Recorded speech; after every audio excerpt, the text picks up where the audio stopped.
이제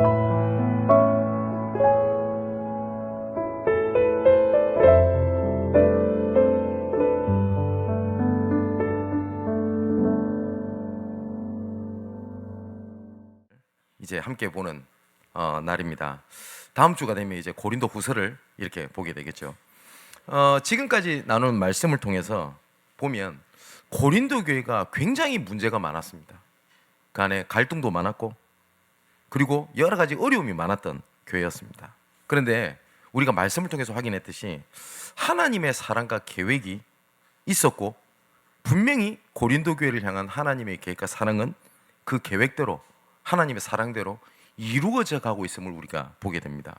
이렇듯 우리도 우리가 살아가는 우리의 나 그리고 교회 현장도 다르지 않다라고 하는 것을 하나님께서는 말씀을 통해서 우리에게 주고 계십니다.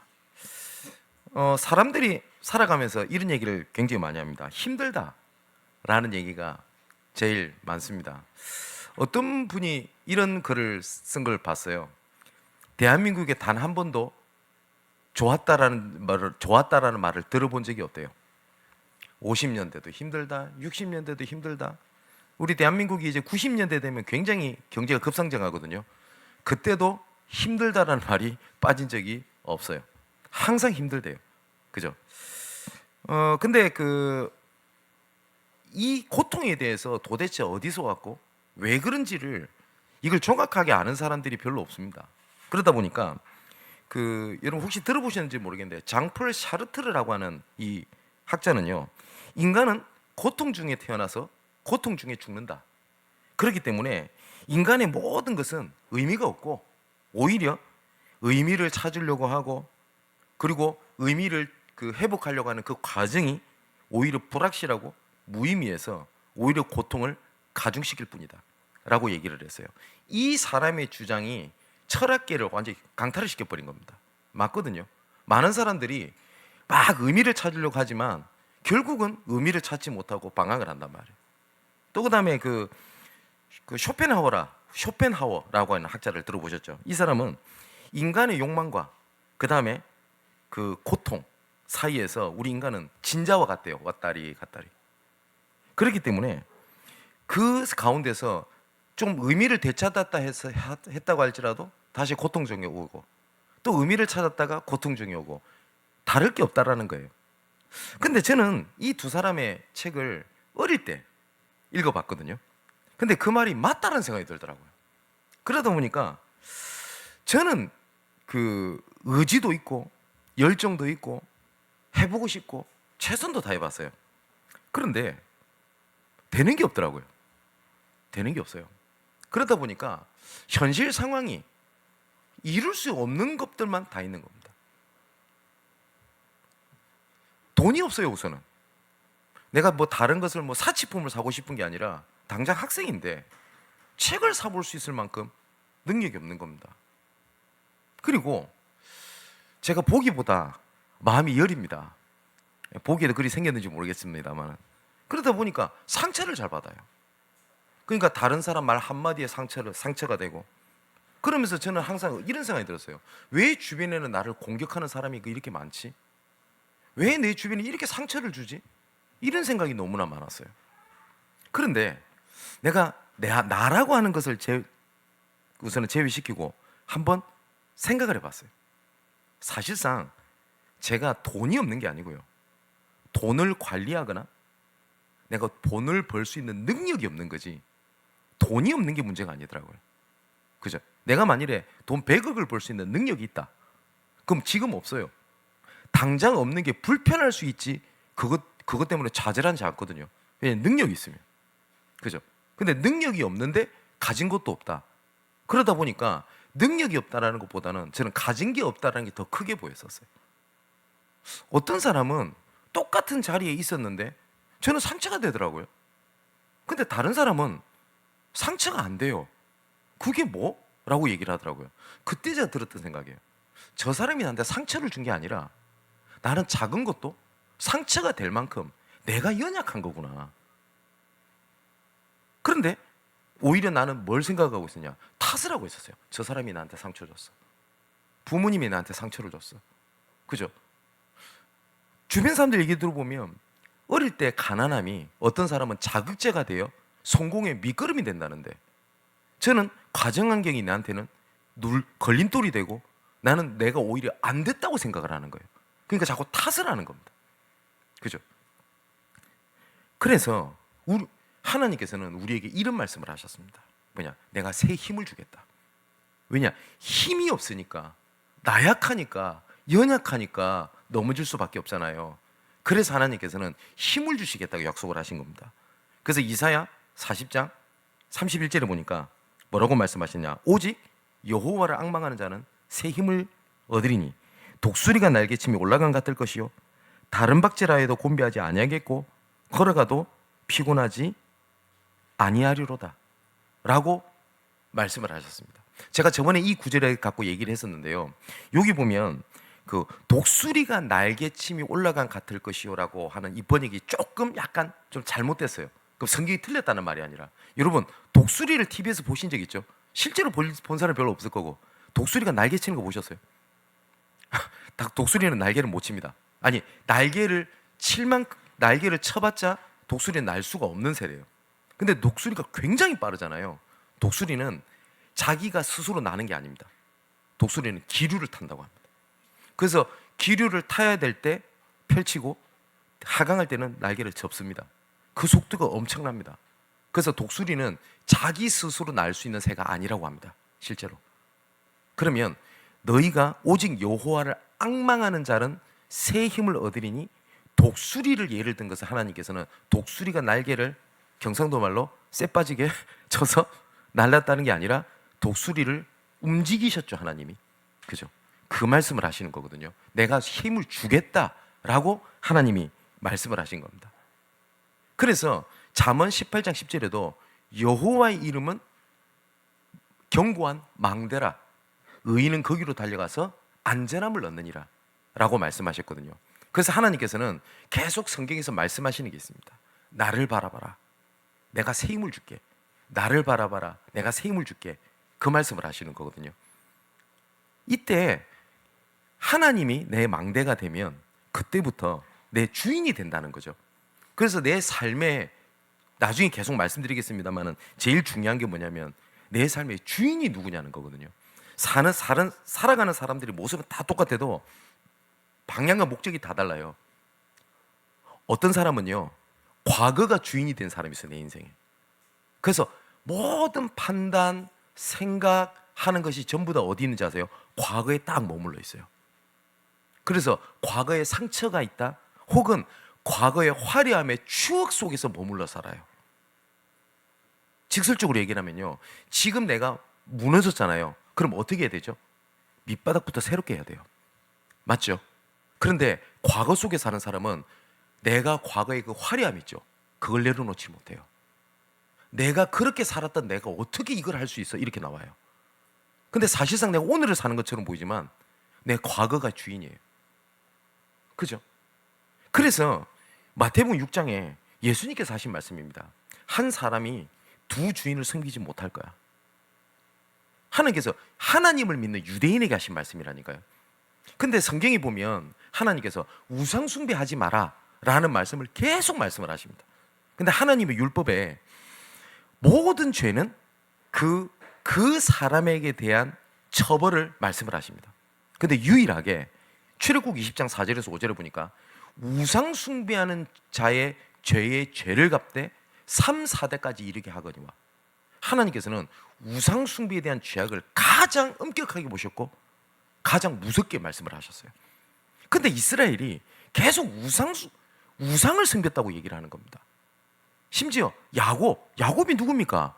하나님과 씨름했던 그 사람이잖아요. 근데 이 야곱에게도 하나님께서 뭐라고 말씀하시냐면 너희 집에 있는 우상을 갖다 버리라고 말씀을 하세요. 그러면 야곱이 하나님을 포기하고 내가 다른 우상을 섬겼다는 말입니까? 그게 아니었어요. 이스라엘 백성들은 하나님을 섬겼어요. 근데 정확히 말하면 하나님도 섬기고 다른 것도 섬겼어요. 그래서 하나님께서 그 말씀을 하시는 겁니다. 그거 내버리라는 거예요. 이스라엘 백성들이 가나안 땅 들어갔어도요, 하나님을 단 한 번도 이스라엘 백성들은 배신을 한 적이 없습니다. 버린 적이 없습니다. 우리는 더 이상 하나님 안 믿어 라고 한 적이 없다니까요.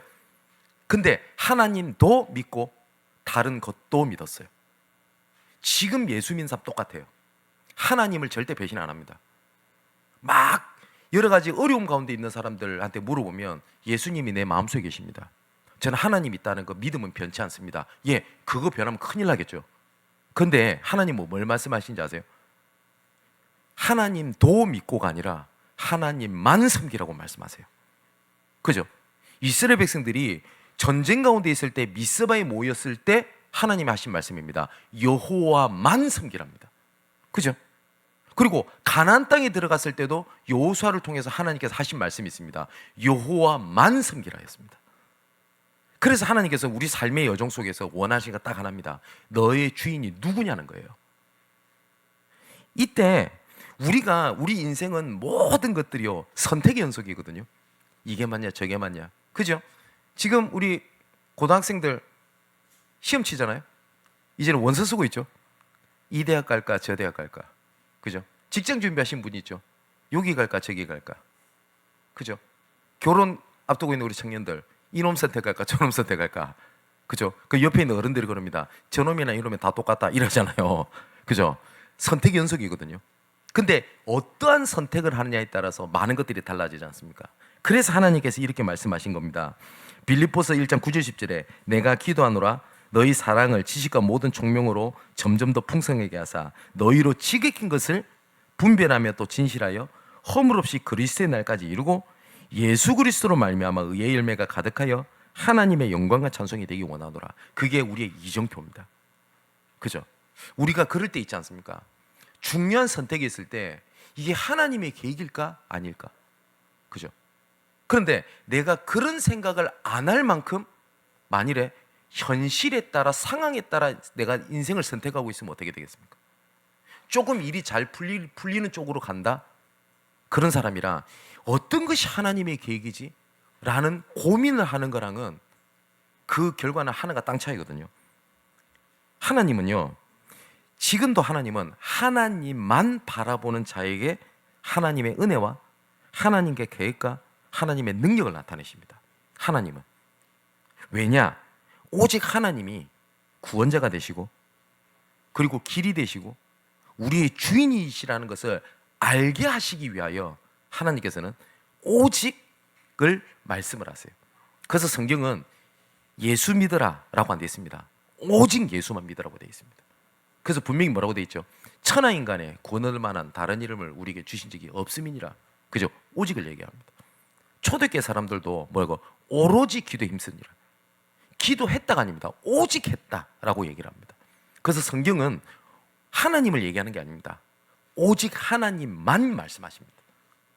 자, 그래서 바울이 하나님의 선명한 기준을 가지고 있었어요. 오늘 고린도전서를 마무리를 하면서 뭐냐니까 바울은 사역을 하면서요 하나님의 선명한 딱 기준이 있었어요. 어떤 것 다 타협하지 않았고 이것 때문에 생명도 걸었습니다. 바울은 어떠한 그 선명한 기준이 있었냐? 그 하나님의 선명한 기준이요 바울이 보고 달려가는 망대였어요. 뭐라고 얘기를 하죠? 내가 지금도 그 표대를 향해서 달려가노라. 하나님의 망대.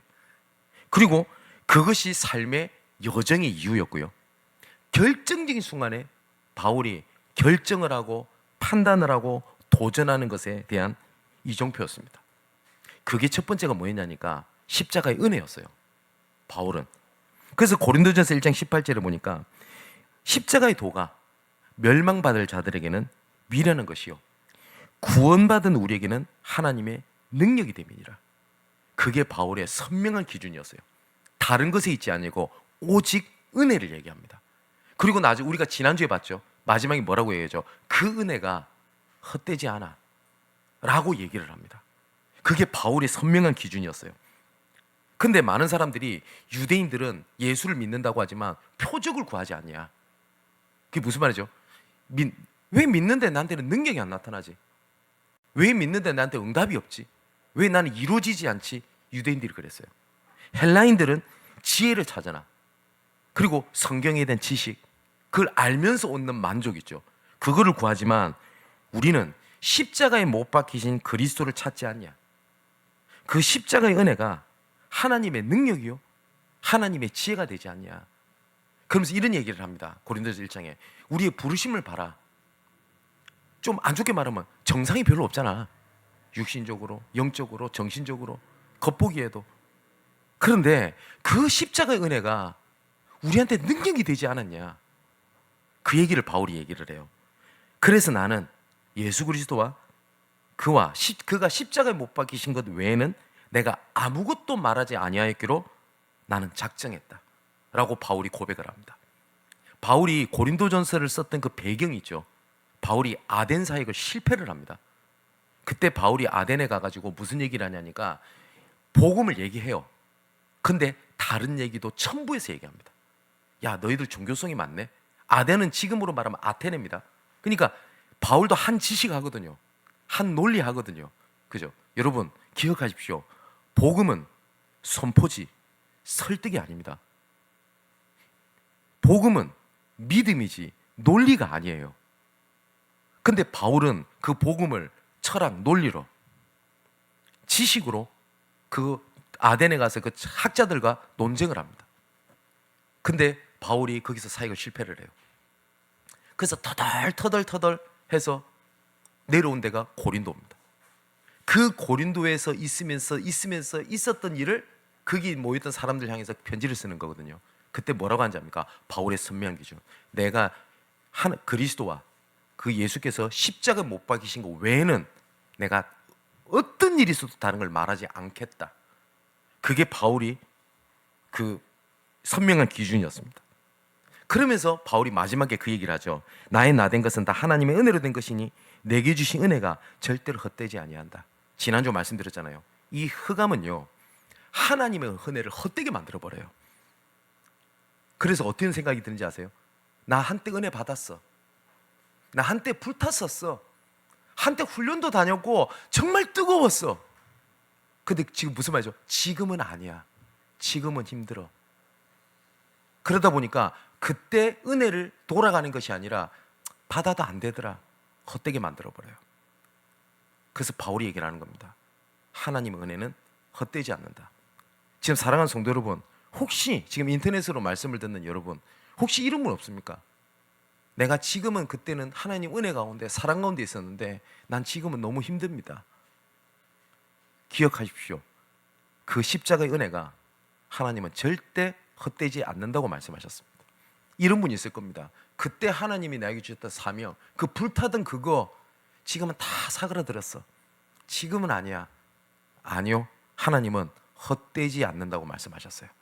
그러면서 뭐라고 얘기했느냐? 그러므로 내 형제들아 견실하며 흔들리지 말고 항상 주의 일에 더욱 힘쓰는 자들이 되라. 이는 너희 수고가 주 안에서 헛되지 않는 줄 알미니라. 그러면서 바울이 그 얘기를 했다고 말씀드렸잖아요. 이 은혜는 나에게 머물러 있을 때가 아니라 나누어질 때 그때부터 하나님의 능력이 됩니다. 그래서 오늘 본문에도 바울이 마지막으로 고린도 교회에 첫 번째 편지를 보내면서 어떤 얘기를 하니까 헌금에 대한 얘기를 해요. 근데 여기 보면 1절에 보면 성도를 위하는 연보라고 되어 있는데, 여러분 우리는 이걸 구분없이 보통 쓰는데요, 헌금과 연보는 다릅니다. 그 헌금이라고 하는 것은 우리가 예배 시에 드리는 봉헌에 대한 예물이거든요. 영어로 말하면 offering이라고 얘기를 합니다. 그런데 여기서 말하는 연보는 하나님의 특별한 목적을 가지고 드리는 예물이에요. 그래서 이거는 영어로는 collection이라는 단어를 씁니다. 그러니까 우리가 선교 헌금을 드리잖아요. 예를 들어서 우리 필리핀에, 미국에, 그거는 정확하게 말하면 헌금이라는 것보다는 연보라는 단어가 더 맞아요. 무슨 말인지 알겠죠? 그래서 바울은 항상 하나님 앞에 드렸던 헌금을 가지고 각 지역에 나눠주는 중간 역할도 바울이 합니다. 그런데 이 하나님의 은혜를요, 나한테 딱 머물게 해요. 근데 하나님께서 우리에게 먼저 은혜를 주신 것은 그 은혜를 나누기 위해서 하나님께서 먼저 주신 거거든요. 그래서 우리가 지지난주에 말씀을 나눌 때 했던 겁니다. 여러분, 진짜 사랑을 받은 사람이 내 자신도 사랑할 수 있고 사랑을 할 수가 있어요. 실제로 내가 누구를 사랑을 하는 사람들이 사랑을 받아본 사람들이 해요. 그리고 제가 신학생들이나 혹은 내가 도움을 받는 것을 부끄러워하거나 하지 마십시오 라는 얘기를 꼭 하거든요. 진짜 내가 진정한 은혜와 사랑과 도움을 받은 사람이 다른 사람을 도울 수가 있어요. 저는 하나님의 은혜로 많은 분들이 저를 위해서 기도해 주셨고 제가 전도할 수 있도록 제가 지금까지 그렇게 도와주셨어요. 저는 그 은혜를 압니다.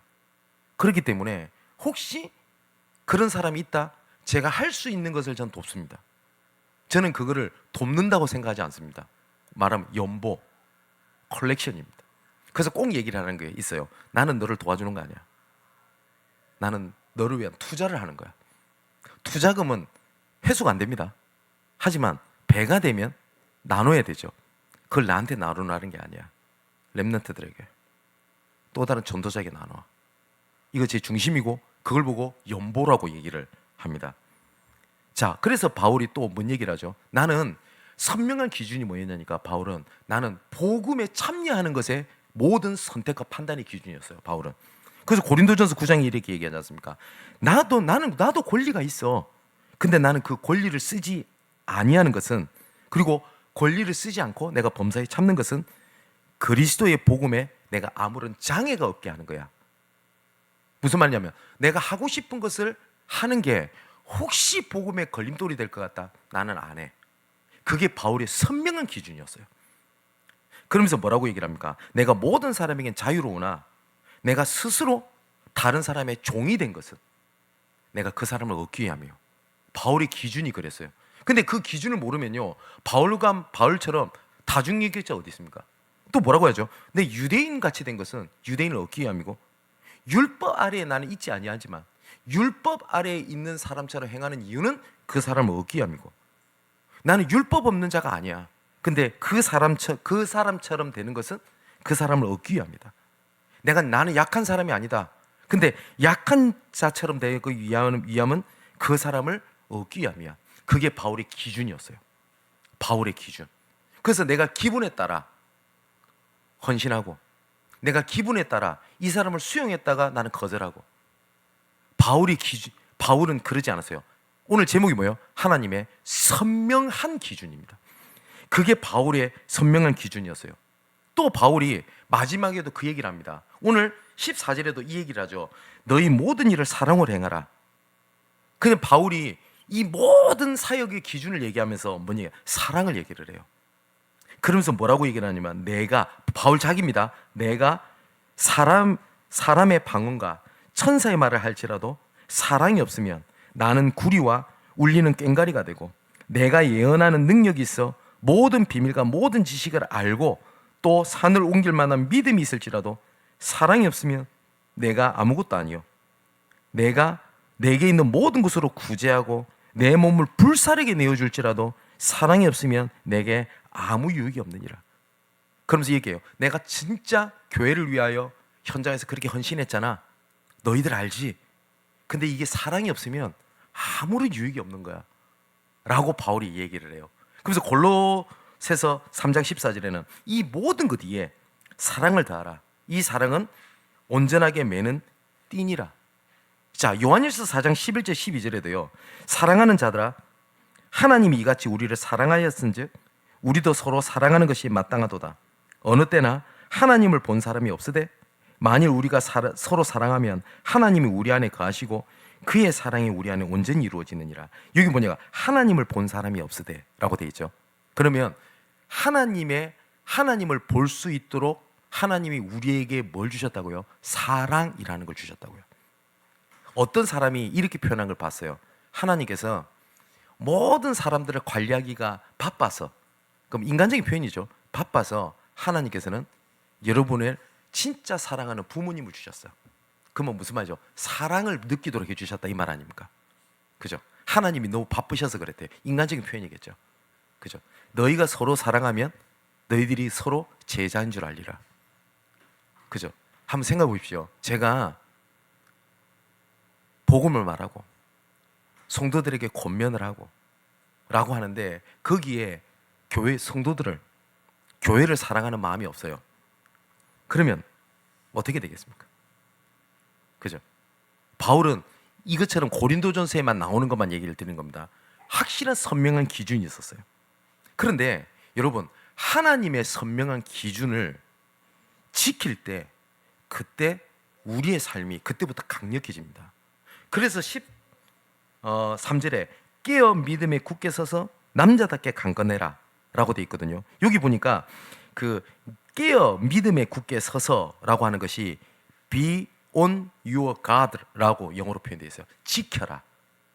깨어 있다는 걸 지키라는 얘기입니다. 그래서 하나님께서는 우리에게 선명한 기준을 주셔서 그 안에 있도록 말씀을 하세요. 그런데 지금을 그 많은 학자들이 이렇게 얘기를 하더라고요. 메이비 시대라고 부른대요. 그게 무사니까 뭘 선택할지 모르고 망설이는 세대랍니다. 일명 선택장애 라고 부르죠. 그래서 요새는 어떠한 기준보다는 어떠한 무엇을 이루는 방법이 강조되는 시대가 되었다는 겁니다. 그래서 요새 나오는 광고 중에서 참 어떻게 들릴지는 모르는데 저는 그 광고를 들으면서 참 위험하다라는 광고가 있어. 좋으면 됐어. 네가 좋으면 된 거야. 네가 좋아하는 거 살기도 바쁜 시대니까 무슨 카드 좋으면 된 거예요. 그죠? 근데 그런 시대가 됐어요. 그러면서 뭐야? 네가 원하는 거래. 예전에는요, 그 이름은 꼭 옛날 사람 같은데 옛날 어른들은 자녀들한테 이렇게 가르친 걸 많이 들었어요. 어떤 게 네가 사회 봉사가 될지, 국가를 위해서 뭘 할지, 그죠? 근데 지금 뭘 하죠? 네가 원하는 거예요. 너만 행복하면 돼. 기준이 없어요. 그죠? 근데 하나님께서는 선명한 딱 기준을 주셨어요. 근데 이 선명한 기준이 무너졌을 때 우리 인간에게는 하나님의 제약이 들어옵니다. 하나님은 처음부터 선명한 기준을 주셨어요. 뭐냐면 이 선악과를 먹지 마라. 먹으면 뭐라고요? 정령 죽으리라 라고 말씀하셨어요. 근데 이 사단이 뱀을 통해서 얘기를 합니다. 이 동산에 있는 모든 선악과 먹지 말라고 했냐? 그러니까 아니 먹어도 된다고 그랬어. 근데 저 선악과는? 라고 물어보니까 뭐라고 얘기를 하죠? 선명한 기준이요, 희미해져요. 분명히 하나님은 정령 죽으리라 라고 말씀하셨거든요. 근데 뭐라고 얘기하죠? 죽을까 하노라. 하나님께서 주신 기준이 희미해졌을 때 그때부터 뭐냐면 죄악이라는 게 들어왔어요. 죄악이라고 하는 것이. 보세요. 하나님께서 선명한 딱 기준을 주셨습니다. 뭐라고 말씀하셨냐? 내가 너희를 하나님의 형상대로 지음을 받았어. 나와 함께 할 때 모든 것을 정복하고 다스리고 이 땅에 충만해라 라는 것을 모든 걸 누릴 수 있도록 다 줄게 라고 하면서 딱 선을 지켰었어요. 이거 넘어가지 마. 그죠? 여러분, 하나님의 선명한 기준을 지킬 때 그때부터 복음의 강력함이 나옵니다. 그런데 많은 사람들이 이런 복음에 대한 선명한 기준이 없으면서 복음이면 어때? 그건 누리는 거 아닙니다. 그럴 수도 있지. 복음인데 하나님은 그렇게 말씀하지 않으셨어요. 저는 율법을 얘기하는 게 아닙니다. 하나님께서는 정확한 기준을, 선명한 기준을 주셨어요. 여러분, 누리는 거는 선명한 기준을 지킬 때 그때부터 되어지는 겁니다. 여러분, 자유를 그냥 마음대로 하는 게 자유가 아니죠. 법을 지킬 때, 맞죠? 안보를 지킬 때 자유가 나와요. 맞죠? 우리가 자유민주주의 국가라고 해서 아무 때나 살도록 하지 않았습니다. 분명히 선명한 기준이 있습니다. 그걸 보고 우리가 헌법이라고 합니다. 그죠? 이걸 지킬 때 자유가 지켜집니다. 자유가 보장이 됩니다. 하나님께서는 똑같이 우리에게 주셨어요. 복음에 대한 누림은 하나님께 주신 선명한 기준이 지켜질 때 복음에 대한 누림과 복음에 대한 능력이 나타나도록 하신 겁니다. 그래서 하나님께서는 우리를 부르실 때 하나님께서는 방법을 주시지 않았어요. 기준을 주셨어요. 그 안에 있으라. 그래서 제가 설교 시간에 진짜 그토록 얘기하는 게 있습니다. 복음의 자리에 있으라. 복음의 흐름 안에 있으라 라는 말이 그 말이에요. 하나님은 방법을 말씀하지 않았어요. 그 안에 있어. 그죠? 보세요. 방주 안에 들어가면 산다. 들어가 있는 자리를 말씀하셨지, 기준을 말씀하셨지 방법을 말씀하지 않으셨어요. 유월절 어린 양 피 바른 곳에 들어가면 산다 라고 하는 기준을 말씀하셨지, 그죠? 방법을 말씀하지 않으셨어요. 뱀에 물려가지고 죽어가는데 하나님이 딱 기준을 주셨어요. 장대에 노뱀을 매달고 난 다음에 이 노뱀을 바라보는 자는 산다라는 기준을 볼 때 살게 하셨지, 뱀에 물렸으니까 독 빼는 방법, 응급치료 방법을 말씀하시지 않으셨어요. 그런데 이 유대인들은 이 하나님의 기준을요, 뭘로 만들어버렸냐? 방법으로 만들어버렸어요. 그래서 어떻게 했냐? 이렇게 하나님 앞에 제사를 드리면 내가 복을 받겠지, 이렇게 됐어요. 하나님께서는 전쟁 전에 예배를 드리라고 말씀하셨습니다. 그거는 예배를 드리면, 제사를 지내면 전쟁에서 이기고, 안 하면 전쟁에서 망하고, 방법을 말씀하신 게 아니에요. 뭐였죠? 하나님만 바라보도록 기준을 주신 것을 어떻게 만들었어요? 방법을 만들어버렸어요. 그래서 사울왕이 어떻게 하죠? 사무엘이 오기 전에 제사를 자기가 드려버리잖아요. 전쟁을 해야 되니까, 이거 안 하면 질 것 같으니까, 그죠? 근데 지금 세대도요, 예배가 그렇게 바뀌어버렸어요. 예배를 빠지면 나 벌 받을 거야, 예배 잘 드리면 복 받을 거야, 치유될 거야, 응답 받을 거야. 제가 예배 전에 항상 하나님 앞에 예배 전에 기도하는 게 있습니다. 예배의 주인공은 내가 아니라 하나님이십니다. 맞죠? 근데 많은 사람들이 나를 위한 예배로 다 변질을 다 시켜버렸어요. 그래서 어떻게 하냐? 내가 원하는 예배, 내한테 맞는 예배, 내한테 맞는 교회, 모든 기준이 내가 됐어요. 그래서 방법이 돼버렸어요. 그래서 하나님이 내 주인이 아니라 방법이 돼버린 세대가 된 겁니다. 그래서 하나님께서 호세 6장 6절에 나는 인애를 원하고 제사를 원하지 아니하며 번제보다 하나님을 아는 것을 원하노라. 하나님은 기준을 말씀하셨어요. 또 아모스 5장 21절 24절에 보니까 내가 너희 절기들을 미워하며 멸시하며 너희 성회들을 기뻐하지 아니할 것이다. 그러면서 뭐라고 말씀하시죠? 오직 정의를 물같이 공의를 마르지 않는 강같이 되게 할지어다. 지금도요, 저는 비판을 하려는 목적이 절대 아닙니다. 많은 사람이 그런 질문을 하고요, 목회자들한테. 서점에 가면요, 기도 응답 받는 방법, 이렇게 기도해라. 기도를 방법으로 만들어버렸어요. 하나님은 기도를 방법으로 말씀 안 하셨어요. 여러분 혹시 부모님과 대화하는 방법, 이거 수업 들어보신 적 있으세요? 근데 대화가 잘 되는 가정이 있죠? 중요한 건 뭐죠? 관계입니다. 그런데 기도도 방법으로 만들어버렸어요. 어떻게 하면 기도 잘 받지? 실제로 저 그런 질문 받아요. 목사님 어떻게 하면 응답 받아요?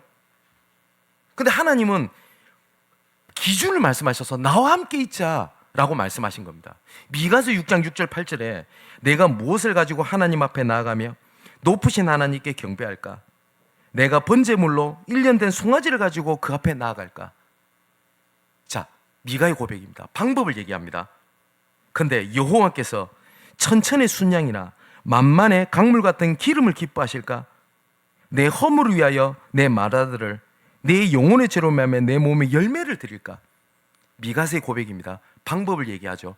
그러면서 딱 뭐라고 얘기하냐?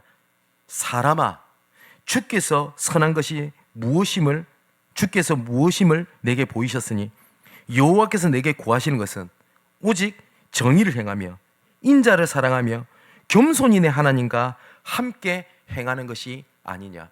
하나님의 선명한 기준이에요. 그죠? 전도도 마찬가지예요. 많은 분들이 이렇게 묻는 사람이 있어요. 어떻게 캠프하면 잘 돼요? 방법을 자꾸 물어요.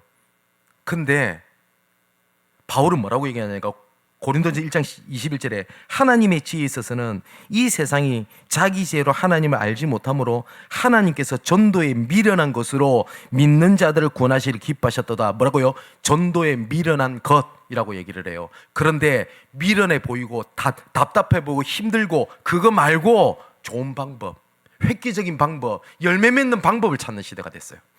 그죠? 근데 바울은 선명한 기준을 얘기를 합니다. 딱 한 사람 예를 들면요, 다니엘입니다.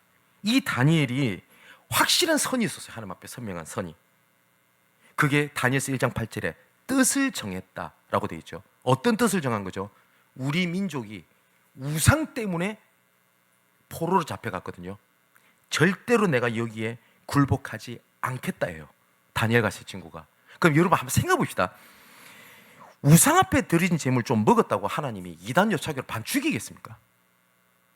죽여요? 아니잖아요. 그럼 말씀이 달라지잖아요. 바울도 뭐라고 합니까? 우상 앞에 드린 재물 먹을 수 있어 라고 얘기 안 합니까? 오늘 고린도서 우리 봤는데, 근데 다니엘은 뭐예요? 선명한 기준이었어요. 그죠? 그리고 또 우상 앞에 나서 좀 절한다고 하나님이 반 죽입니까? 여러분 혹시 제사 지내시는 분들, 제사 지냈다고 하나님 갑자기 나타나 뒤통수 팍 때리면서 야, 니 왜 그렇게 살아? 그렇게 하십니까? 안 하십니다. 그죠? 근데 다니엘은 단순히 이걸 한다 안 한다가 아니었어요. 내가 우상 앞에 굴복하지 아니하겠다라고 하는 선명한 기준이었어요. 그죠? 근데 그 선명한 기준을 지킬 때 어려움이 옵니다. 근데 그걸 지키는 것이 얼마만큼 강력했냐? 그 어려움 정도가 아니죠. 죽음의 위기였습니다. 죽기로 들어가요. 다니엘 세 친구는 뭐라고 합니까? 주께서 구원하실 것이요, 그렇게 아니하실지라도 우리는 우상 앞에 드려진 재물을 먹지 않겠나이다. 그죠? 그랬더니 뭐입니까? 살려주실까라는 믿음이 아니었어요. 죽겠다는 거였어요. 근데 하나님이 살리셨어요. 뭐예요? 선명한 기준. 근데 우리는, 여러분 어떠십니까? 신앙생활에 좋은 게 좋은 거고 응답적으로 가고 그런 겁니까? 선명한 기준이에요.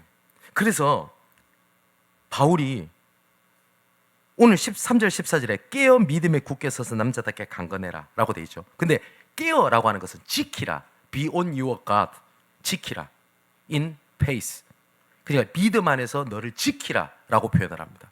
여러분, 하나님께서 우리에게 주신 선명한 기준이 있죠. 그것을 지킬 때 그것이 복음에 대한 강력함이 그때부터 나옵니다. 자, 바울은 사도행전 20장 24절을 보니까 내가 달려갈 길과 주 예수께 받은 사명 곧 하나님의 은혜의 복음을 증언하는 일, 그거를 마치려 하면은 나의 생명조차 조금도 귀한 것으로 여기지 아니한다. 여러분, 지킬 것이 있을 때 그것이 강력한 힘이 됩니다. 여러분, 여자는 약하지만 엄마는 강하다는 얘기가 있어요. 그죠? 어머니들이 내 자녀를 지킬 때는 남자하고 비교하지 못하는 강력함이 있어요. 지킬 것이 있기 때문에. 여러분, 내가 진짜 하나님이 주신 편명한 기준, 복음에 대한 내용, 하나님 주신 사명을 지킬 것이 있을 때 그게 나한테 강력한 힘이 됩니다. 시편 57편에 보면 다윗이 사울왕의 눈을 피해가지고 아들람 굴에 도망쳤을 때 얘기입니다. 하나님 은혜를 베풀으세요. 힘듭니다. 나 좀 살려주세요. 이 기도를 하다가 나중에 뭐라고 기도하냐? 하나님이여, 내 마음이 확정되었고 내 마음이 확정되었사오니 내가 노래하고 내가 찬송하리로다. 그 고백을 한 이후에 다윗이 고백을 뭐라고 얘기하는지 압니까? 내 영광과 깨울지어다. 내 기준이 아니다. 그러면서 뭐라고 하냐? 내가 새벽을 깨우리로다. 그래서 많은 학자들이 이때부터 다윗이 새벽에 하나님 앞에 기도하는 것에 대한 정확한 기준과 정확한 결단이 나왔다고 되어 있습니다. 여러분 힘드시죠? 내가 하나님 앞에 서는 선명한 기준, 이거 앞에 설 때 그게 복음이 하나님의 능력이 됩니다.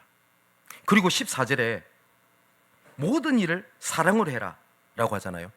자, 진짜 아까 말씀드렸듯이 지킬 수 있는 것은요, 사랑할 때 지킬 수 있어요.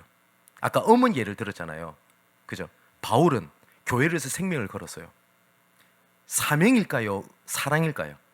둘 다겠지만 굳이 하나를 선택하자면 사랑이었습니다. 그죠? 여러분, 하나님의 은혜와 사랑을 알고 그 사랑을 베푸는 것으로 하라는 얘기거든요. 이것이 여러분 상실되면 교회에서 봉사도 하고 헌신도 하고 열심도 하지만 나중에 상처도 있고 나중에 그걸로 상처도 줘요. 실제로 여러분, 교회 안에서 문제를 일으키는 사람 중에 사람들이요, 열심히 봉사하고 헌신하던 사람이 문제를 일으키는 부분들이 많아요. 그 사람들이 잘못됐다라는 얘기를 말하는 것이 아닙니다. 그 안에 사랑이 없으면요, 사랑이 없잖아요. 내가 만약에 진짜 교회에서 열심을 내요, 교회를 사랑을 해서 성도들 살리기 위해서, 근데 그 사랑이 없고 내 열정을 가지고 하잖아요. 그러면 열심을 안 내는 중직자 보면요, 분노가 치밀어요. 나는 이렇게 하는데 너는 뭐야 장로가 돼서, 이렇게 나와요. 이거 얼마나 무서운 건지 아세요? 여러분, 부부가요, 자녀를 사랑으로 보지 않으면요, 나는 내 자녀를 이렇게 했는데 너는 왜 시간 안 내, 이렇게 나와요. 아닌데, 여러분, 남편이요, 일주일 내내 그냥 죽도록 고생해서 자녀를 돈 벌어 왔는데 그걸 이해를 못하고 사랑을 안 하잖아요. 나는 하루 종일 애 보는데 니는 왜 일하고 와서 애 안 봐? 이렇게 나와요. 이것만큼 무서운 게 없어요. 그죠? 그래서 바울이 뭐라고 얘기하냐면 사랑하는 생활아 라고 얘기를 해요. 그러면서 딱 한 사람만 예를 들면요, 15절을 보면 재밌는 사람 얘기가 나와요. 읽진 않았는데 스데바나라고 나와요. 이 스데바나라고 하는 사람은 아가의 첫 열매 이렇게 나오는데, 바울이 그 고린도에 갔을 때 가장 먼저 예수를 믿게 됐던 열매였던 것 같아요. 근데 이 사람을 굉장히 자부심을 가지고 얘기를 하는 것들을 볼 수가 있어요.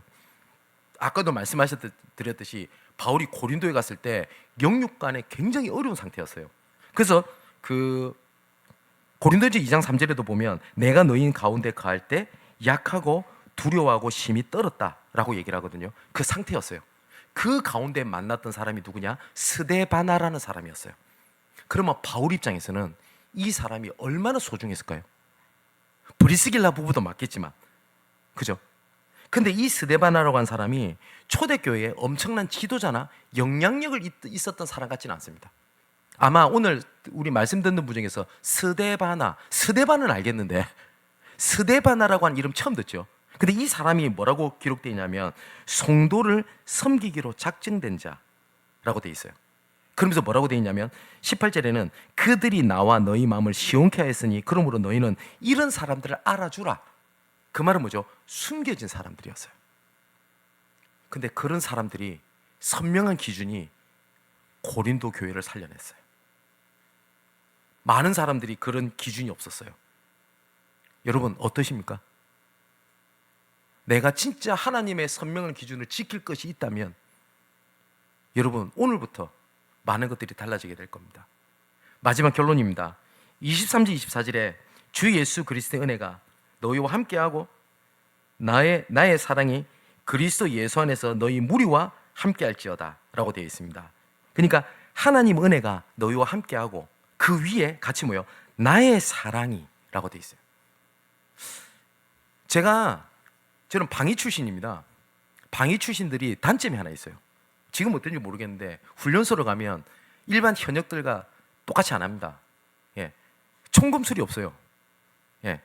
그리고 두 번째, 크레모아라고 하는 그 총기구를 구경을 못 합니다. 지급이 안 돼요. 세 번째, 수류탄 지급이 안 됩니다. 그래서 방위들은 모형 수류탄을 짊어지고 던지고 자기 입으로 뻥이라고 소리를 내야 합니다. 근데 그 모형 수류탄이 무게랑 똑같아요.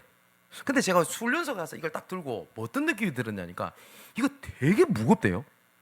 근데 여러분 그 총 쏘는 게임 보면 수류탄 던지는 거 보세요. 엄청 멀리 던지죠. 못 던져요 그렇게. 되게 무거워요. 그때 어떤 생각이 드냐니까 야 이거 모형 수류탄이니까 안 터지잖아요. 안 터져도 앞에 있는 사람 있죠. 냅다 던져서 맞히면 사람 죽일 수도 있을 만큼 무거워요. 수류탄이 그래요. 근데 이 수류탄을 그냥 던져도 무기가 될 거예요. 근데 이 수류탄이 점화가 되면 살상 반경이 뭐 지름 10m인가? 다 죽는데요. 그 안에 불꽃이 일어나게 되면 여러분 하나님의 은혜와 나의 사랑, 즉 하나님의 선명한 기준에 의한 사명의 불꽃이 더해질 때 그때 강력한 힘이 됩니다.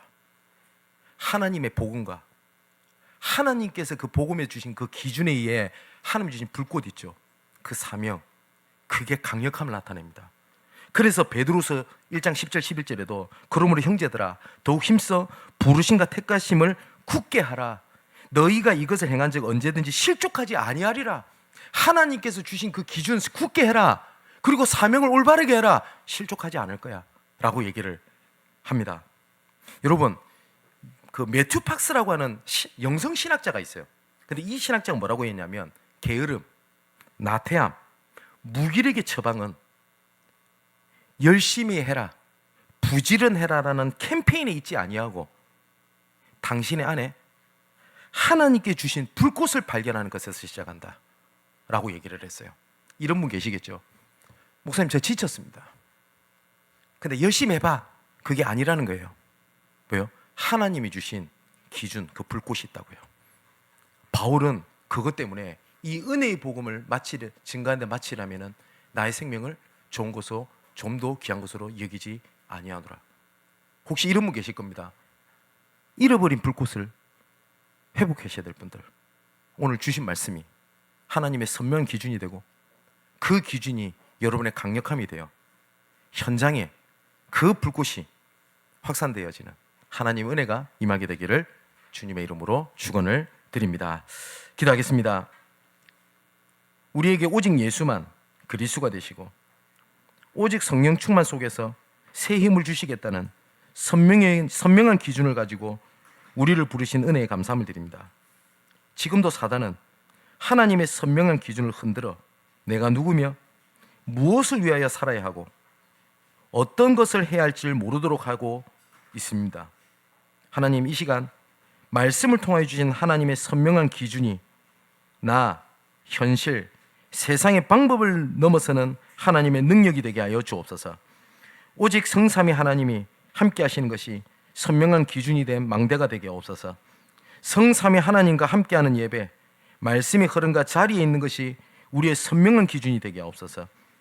주 예수 그리스도의 은혜와 하나님께서 주신 선명한 기준에 의한 사명의 불꽃이 더해져서 우리의 삶이 더욱더 강력해지고 복음 안에 누림이 영원하여 어제와 다른 새로운 날이 지금부터 시작되게 하여 주옵소서. 이 모든 말씀을 우리의 영원하고 하나님의 선명한 기준이 되시는 예수 그리스도 이름으로 기도합니다. 아멘.